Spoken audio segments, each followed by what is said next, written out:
Добре да не се изморихте.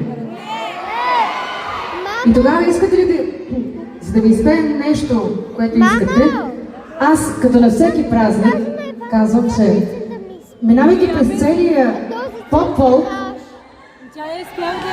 чакай да чувам. Искам да кажа, че минавайки през целия поп-фолк, не мога да не ви накарам и не ви помоля да направим едно право българско хоро.